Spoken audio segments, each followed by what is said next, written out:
Kahapon na ay gumawa ko ng lumpiang gulay na gawa sa carrots, cabbage, and sweet potato, and of course, our ground beef. Mahilig na ako gumawa ng lumpia dahil nga nagustuhan nila palagi ang aking ginagawang lumpia kaya yan lagi ko silang ginagawan.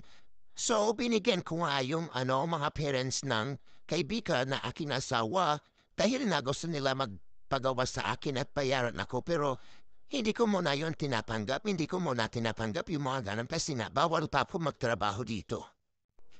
Siyempre yung ating lumpia ay mala special yan guys.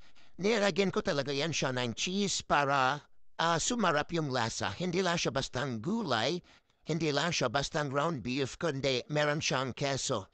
Yun yung nagpapasarap sa akin, spring roll na. Kaya nagugustuhan nila. Kanina nga ay hinati-hati ko na yan siya, nilagay